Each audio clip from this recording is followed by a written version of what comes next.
L'être humain a toujours levé les yeux vers le ciel en se posant la même question, parfois avec crainte, parfois avec espoir, parfois avec révolte. Qui gouverne réellement cet univers? Est-ce une multitude de forces qui se disputent le monde, ou bien une seule volonté souveraine qui maintient l'ordre et la cohérence de toute chose? Cette question n'est pas seulement religieuse, elle est profondément rationnelle. Car derrière chaque mouvement, chaque loi, chaque équilibre, se cache nécessairement une autorité. Mais cette autorité peut-elle être multiple? Peut-il exister plusieurs dieux partageant le pouvoir absolu? Ou bien l'idée même de pluralité divine porte-t-elle en elle sa propre destruction? Dans cette série, nous allons entreprendre un voyage intellectuel fascinant, guidé par l'une des plus grandes figures de la pensée islamique, Ibn Taymiyya, pour découvrir comment la raison saine, l'observation du monde et la révélation convergent vers une même vérité éclatante. L'univers n'a qu'un seul maître. Depuis que l'être humain a pris conscience de lui-même et du monde qui l'entoure, une question silencieuse l'accompagne dans chacun de ses regards vers le ciel, dans chaque instant où il observe l'ordre mystérieux de la nature. Qui gouverne réellement cet univers? Est-ce le fruit d'un enchevêtrement aveugle de force, ou bien l'œuvre d'une volonté consciente, sage et souveraine? Cette interrogation n'est pas née dans les bibliothèques des philosophes, ni dans les temples des prêtres. Elle jaillit naturellement du cœur de l'homme dès qu'il commence à réfléchir sérieusement à ce qu'il voit, à ce qu'il vit et à ce qu'il est. Car le monde n'est pas un chaos informe, il est structuré, réglé, mesuré. Les astres suivent des trajectoires précises, les saisons se succèdent sans se tromper. Les lois invisibles de la nature gouvernent la matière avec une rigueur qui ne laisse place ni au hasard capricieux, ni à l'improvisation. Même dans ce que l'homme ne comprend pas encore, il perçoit confusément une cohérence profonde. Cette harmonie n'est pas seulement belle, elle est signifiante. Elle parle, silencieusement mais puissamment, à la raison humaine. Très tôt, l'homme a compris que ce qui est organisé suppose un organisateur, que ce qui est réglé suppose un législateur, et que ce qui est gouverné suppose un gouverneur. Mais une autre question surgit alors, plus subtile, plus vertigineuse encore. Ce gouverneur est-il unique, ou bien sont-ils plusieurs? Est-ce une seule volonté qui dirige tout, ou bien plusieurs volontés qui se partagent le pouvoir de l'existence? À première vue, certains pourraient penser que la pluralité est possible, voire naturelle. Après tout, dans le monde humain, les royaumes ont parfois plusieurs dirigeants, les empires se partagent entre rois, les institutions sont gouvernées par des conseils. Pourquoi l'univers ne pourrait-il pas lui aussi être administré par plusieurs divinités? Mais cette comparaison séduisante en apparence cache une confusion profonde. Car de ce dont nous parlons ici n'est pas d'un pouvoir limité, partiel, fragile, mais d'une souveraineté absolue, totale, sans frontières et sans rival. C'est ici que la raison commence réellement à s'éveiller. Elle comprend que la question de Dieu n'est pas seulement « existe-t-il ?», mais aussi et surtout « que signifie être Dieu ?»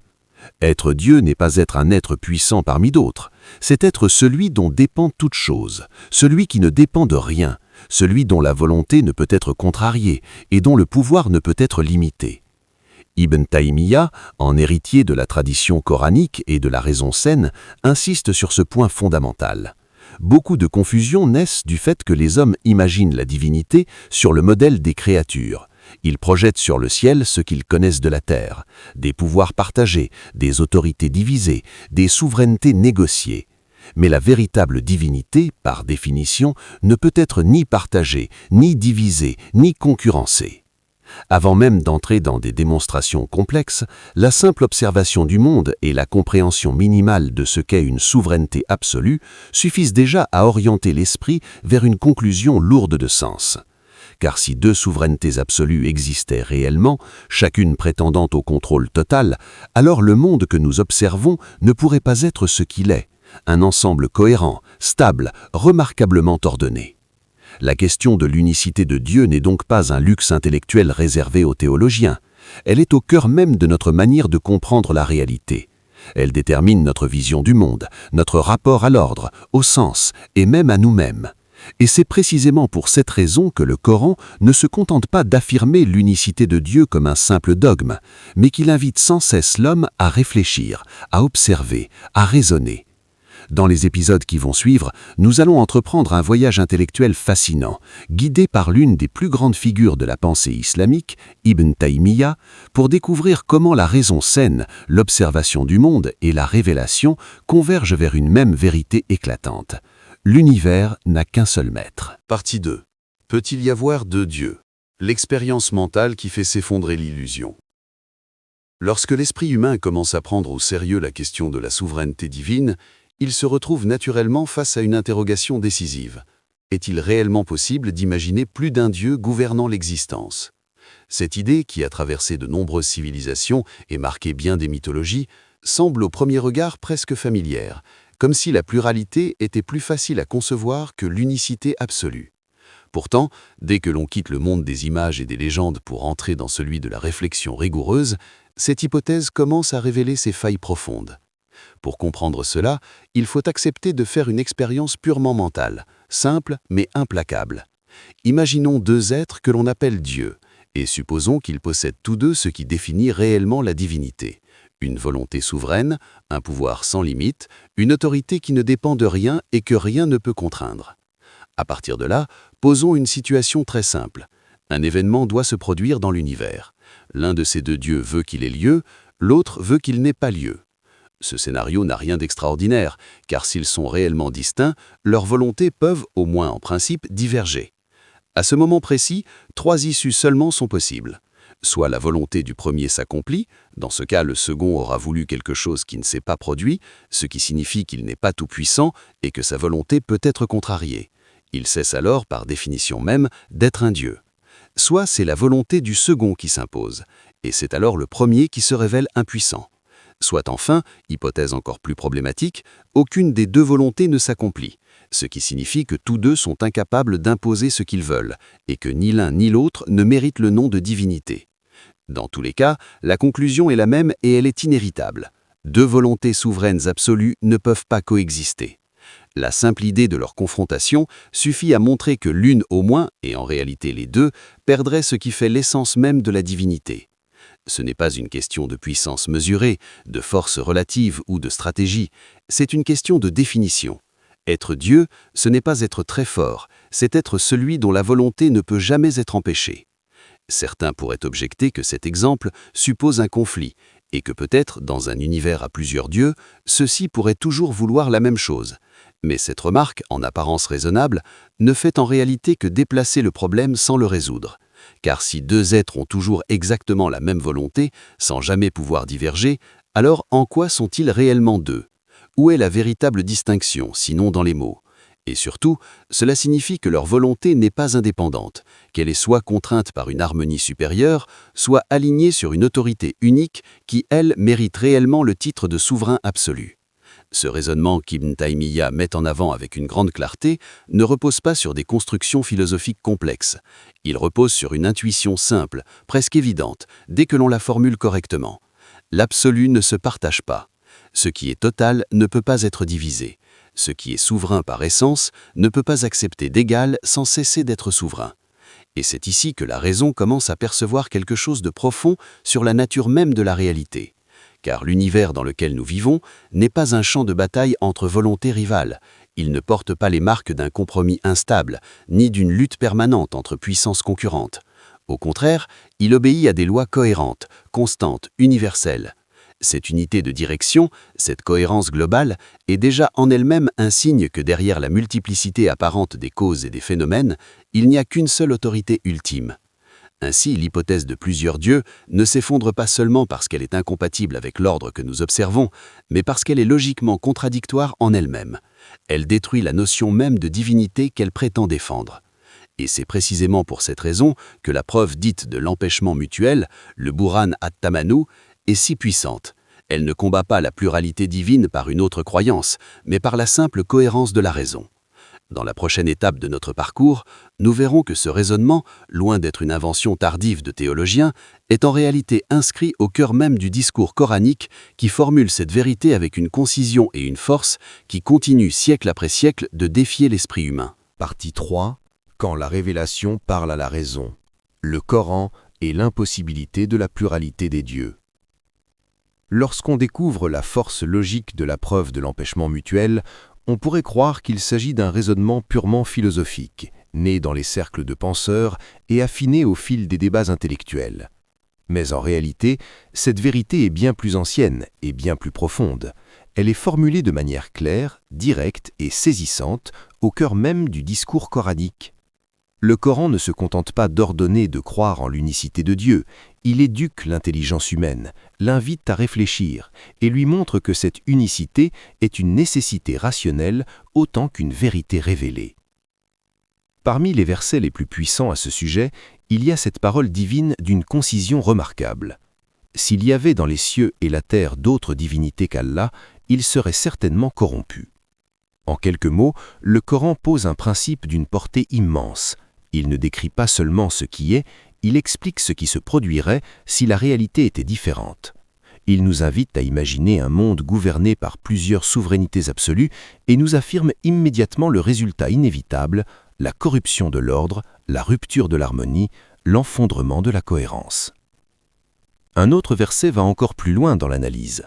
Allah n'a jamais pris d'enfant et il n'y a pas avec lui d'autres divinités. Sinon, chaque dieu serait parti avec ce qu'il a créé et ils se seraient dominés les uns les autres. Ici, le Coran ne se contente pas de nier la pluralité divine, il en expose les conséquences logiques. Si plusieurs dieux existaient réellement, chacun chercherait à affirmer sa propre souveraineté, à s'approprier une partie de la création, à imposer sa volonté face aux autres. Le résultat ne serait pas une coopération harmonieuse, mais une fragmentation de l'autorité, une rivalité permanente et finalement un conflit ouvert ou dissimulé. Ce qui frappe dans cette manière de raisonner, c'est qu'elle s'adresse à l'esprit humain dans ce qu'il a de plus universel. Elle ne suppose pas une culture philosophique particulière, ni une formation intellectuelle spécialisée. Elle parle à la raison naturelle, à cette faculté que chaque être humain possède et qui lui permet de distinguer ce qui est cohérent de ce qui est contradictoire. Le Coran ne dit pas seulement « croyez », il dit en substance « regardez, réfléchissez et comprenez pourquoi cette croyance est nécessaire ».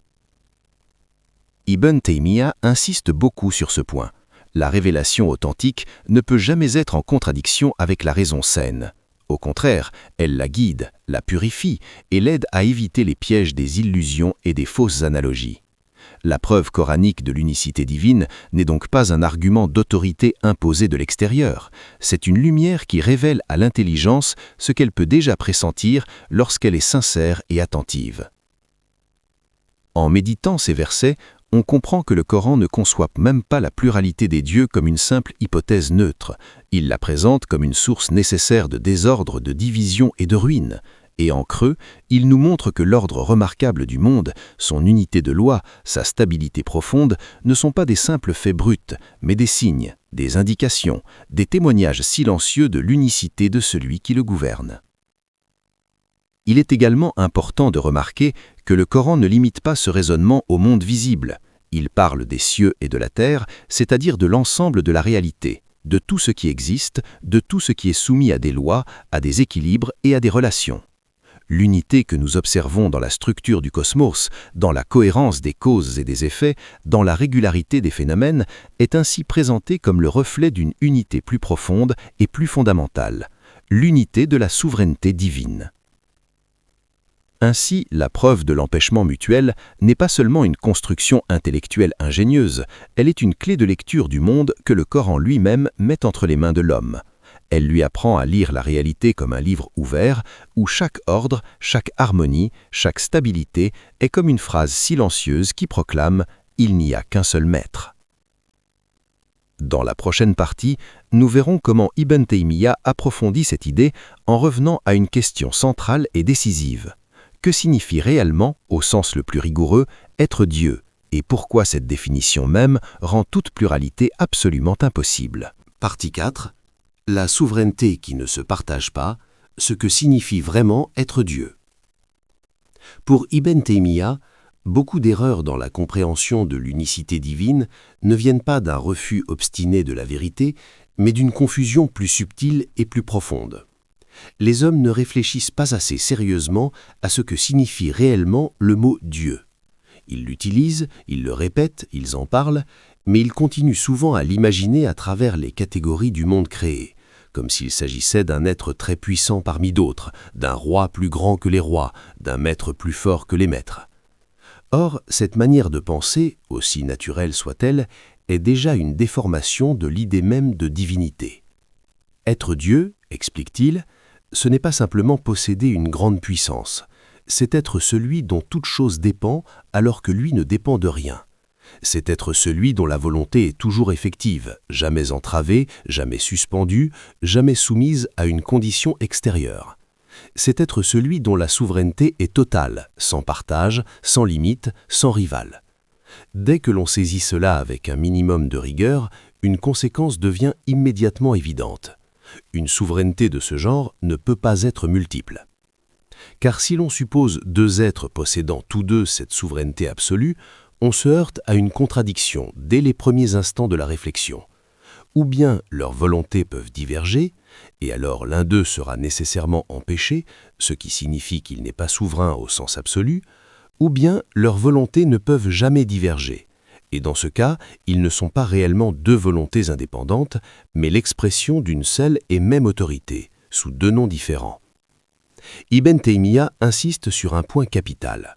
La vraie différence entre le créateur et la créature, ce n'est pas seulement une différence de degré, c'est une différence de nature.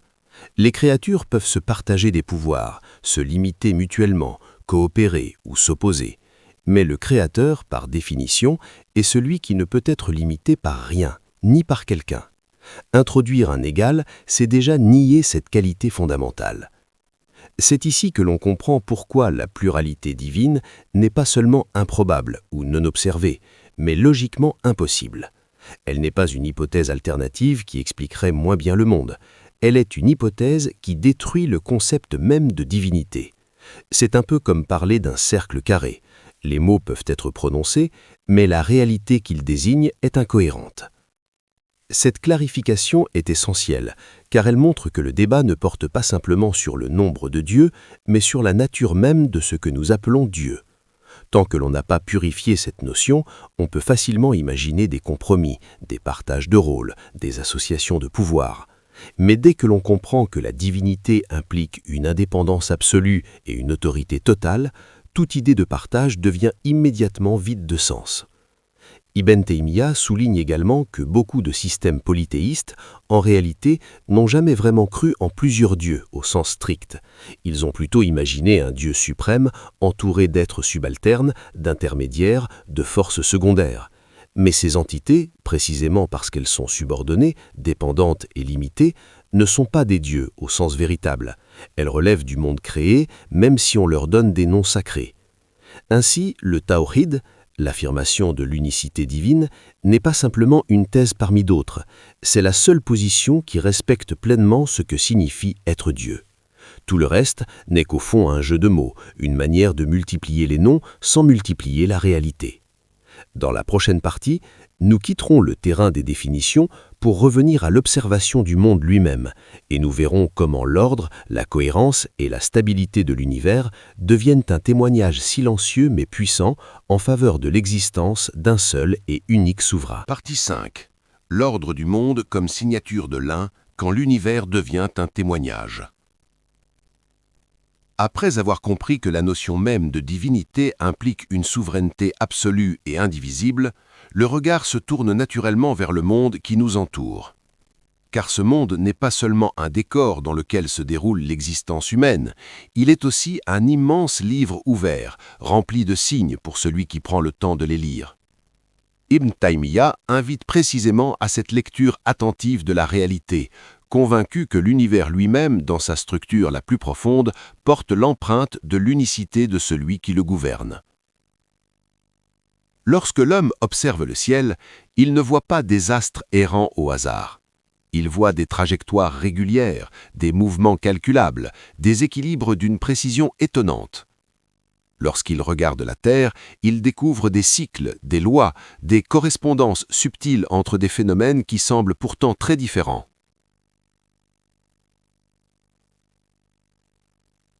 Et lorsqu'il se regarde lui-même, il constate que son propre corps obéit à une organisation d'une complexité et d'une cohérence qui dépassent largement ce qu'il pourrait produire par sa seule volonté.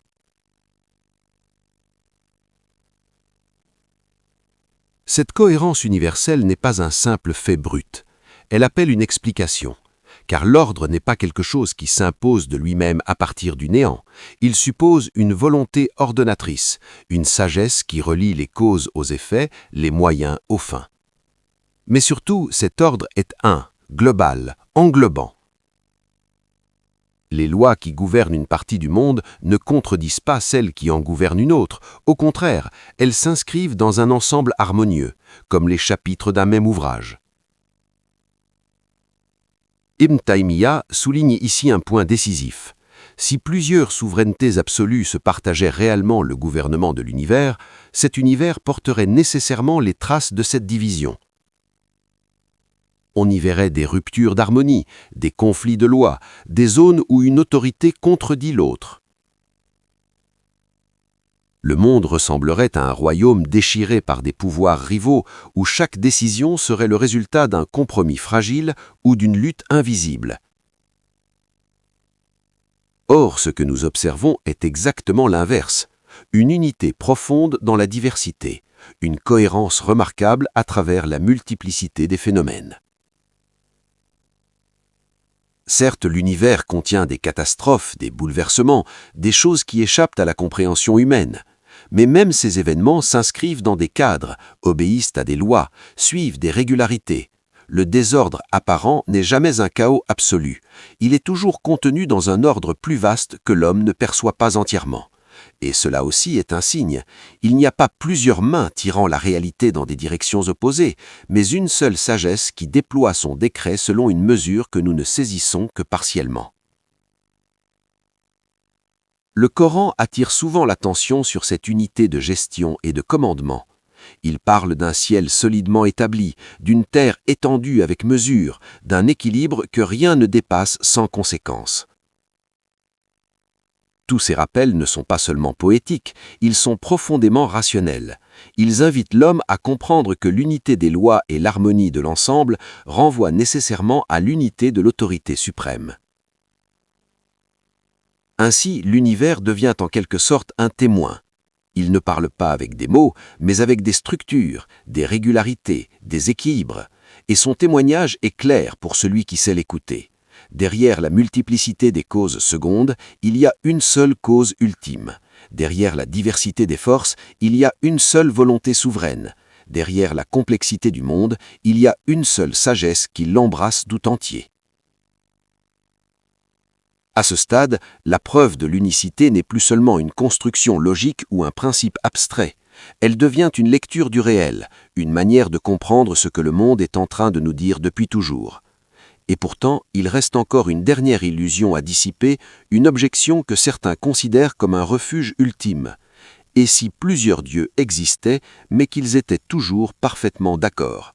C'est cette question que nous affronterons dans la prochaine partie. Partie 6. L'illusion de l'accord parfait. Pourquoi plusieurs dieux, toujours d'accord, restent impossibles? Arrivés à ce stade de la réflexion, certains esprits, refusant encore d'abandonner l'idée d'une pluralité divine, tentent une dernière échappatoire. Ils disent peut-être que plusieurs dieux pourraient exister sans jamais entrer en conflit, parce qu'ils seraient toujours parfaitement d'accord. Leur volonté ne se contredirait jamais, leurs décisions iraient toujours dans le même sens et l'harmonie du monde serait ainsi préservée. À première vue, cette hypothèse semble ingénieuse, car elle cherche à sauver à la fois la multiplicité et l'ordre. Mais en réalité, elle ne résiste pas longtemps à une analyse un peu rigoureuse. Ibn Taymiyya montre que cette idée repose sur une confusion subtile. Car s'il existe réellement plusieurs dieux, chacun doté d'une volonté absolue et indépendante, alors il doit être au moins possible, en principe, que leurs volontés divergent. Si cette divergence est absolument impossible, alors cela signifie que ces volontés ne sont pas réellement indépendantes. Elles sont soit contraintes par quelque chose de plus haut, soit identiques au point de ne former, en réalité, qu'une seule et même volonté. Dans le premier cas, s'il existe une règle supérieure, une loi ou une sagesse qui oblige ces prétendus dieux à vouloir toujours la même chose, alors cette règle est en vérité la véritable souveraineté suprême. Eux ne sont plus que des exécutants, des agents soumis, et non des dieux au sens propre. Leur divinité disparaît dès l'instant où ils ne sont plus libres d'être souverains. Dans le second cas, si leurs volontés sont parfaitement identiques en tout, au point qu'aucune distinction réelle ne peut être faite entre l'une et l'autre, alors parler de plusieurs dieux devient purement verbal. Ce n'est plus qu'une multiplication de noms pour une seule et même réalité. La pluralité n'existe plus que dans le langage, pas dans l'être. Il faut bien comprendre ici un principe fondamental. La vraie différence entre deux êtres souverains ne peut être qu'une différence de volonté ou de pouvoir. Or, si cette différence est impossible, alors il n'y a pas réellement deux souverainetés. Et si elle est possible, alors le conflit devient pensable, et avec lui la destruction de l'idée même de souveraineté absolue pour l'un ou pour l'autre. Ibn Taymiyya insiste sur le fait que l'accord forcé ou nécessaire n'est pas une perfection pour une divinité, mais une limite. Être Dieu, ce n'est pas être incapable de vouloir autrement, c'est être celui dont la volonté n'est contrainte par rien. Or, dès que l'on introduit plusieurs dieux toujours d'accord, on introduit soit une contrainte supérieure, soit une absence réelle de pluralité. Ainsi, cette dernière tentative de sauver le polythéisme échoue elle aussi. Elle ne fait que confirmer, d'une autre manière, ce que la raison avait déjà établi. L'absolu ne se multiplie pas, la souveraineté totale ne se partage pas, la volonté suprême ne se duplique pas. À ce stade, la conclusion est presque inévitable. Toutes les portes se sont refermées les unes après les autres devant l'idée de plusieurs dieux. Chaque fois qu'on essaie de la rendre cohérente, elle se transforme soit en négation déguisée de la divinité, soit en affirmation involontaire de l'unicité. Il ne reste plus alors qu'à prendre du recul et à contempler l'ensemble du chemin parcouru.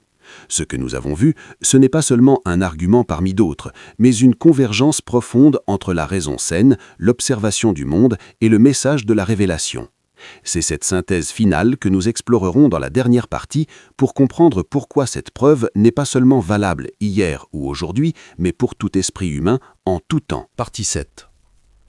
Une vérité qui traverse les siècles, le tawhid entre raison, nature et révélation. Au terme de ce long parcours, une chose apparaît avec une clarté presque évidente. La question de l'unicité de Dieu n'est pas un détail secondaire de la croyance, ni une simple préférence spirituelle parmi d'autres. Elle est au cœur même de la manière dont l'homme comprend l'existence, le monde et sa propre place dans la réalité. Ce que la preuve de l'empêchement mutuel nous a montré, étape après étape, ce n'est pas seulement que le polythéisme est faux, mais qu'il est intérieurement incohérent, incapable de se soutenir lui-même sans se contredire. Ibn Taymiyya voyait dans cette convergence entre la raison saine et la révélation un signe puissant de la vérité du message islamique. La raison, lorsqu'elle n'est pas obscurcie par les passions ou les habitudes culturelles, conduit naturellement à l'idée d'une souveraineté unique, absolue et indivisible. La nature humaine, la fitra, porte elle aussi cette intuition profonde qu'il ne peut y avoir qu'un seul maître ultime, un seul recours véritable, un seul point d'appui qui ne dépend de rien. Et la révélation, loin de contredire ces deux dimensions, vient les confirmer, les éclairer et les guider. Ce qui rend cette preuve si forte, c'est précisément sa simplicité. Elle ne dépend ni d'une cosmologie particulière, ni d'une théorie scientifique précise, ni d'un système philosophique complexe. Elle repose sur une idée intemporelle, l'absolu ne se partage pas. Tant qu'il y aura des êtres humains capables de comprendre ce que signifient les mots pouvoir total, souveraineté absolue et indépendance parfaite, ils pourront comprendre pourquoi deux dieux sont une impossibilité logique et pourquoi l'unicité divine n'est pas seulement une croyance transmise, mais une nécessité de la raison. En ce sens, le tawhid n'est pas une idée abstraite suspendue au-dessus du monde. Il est la clé de lecture de toute la réalité. Il explique pourquoi l'univers forme un tout cohérent, pourquoi les lois sont stables, pourquoi l'ordre domine malgré les apparences de chaos, et même pourquoi l'homme ressent au fond de lui ce besoin irrépressible de se tourner vers un seul Seigneur et non vers une multitude de maîtres concurrents. Ibn Taymiyya insistait aussi sur un point essentiel. Lorsque l'homme comprend réellement le tawhid, sa relation au monde change. Il ne voit plus la réalité comme un jeu de forces aveugles ou comme un champ de bataille entre puissances rivales. Il la voit comme un royaume gouverné par une seule sagesse, un seul commandement, un seul décret. Cette vision n'est pas seulement plus cohérente intellectuellement, elle est aussi plus apaisante pour le cœur, car elle unifie ce que la confusion et le polythéisme dispersent. Ainsi, la preuve de l'empêchement mutuel n'est pas seulement un argument pour les débats théologiques, elle est un rappel profond de ce que signifie être croyant. reconnaître qu'il n'y a qu'un seul maître, qu'une seule autorité ultime, qu'un seul refuge véritable. Et cette reconnaissance n'est pas une fuite hors de la raison, elle est au contraire l'aboutissement de la raison lorsqu'elle va jusqu'au bout de sa propre logique. En refermant ce parcours, on peut dire que l'univers tout entier, par son ordre, sa cohérence et son unité, se tient comme un immense témoignage silencieux en faveur de l'un. Et l'homme, lorsqu'il accepte d'écouter à la fois la voix de la révélation, la voix de la nature et la voix de sa propre intelligence, ne fait finalement qu'une seule découverte, simple et immense à la fois: il n'y a de Dieu que Dieu, l'unique, le sans associé, le souverain absolu de toutes choses.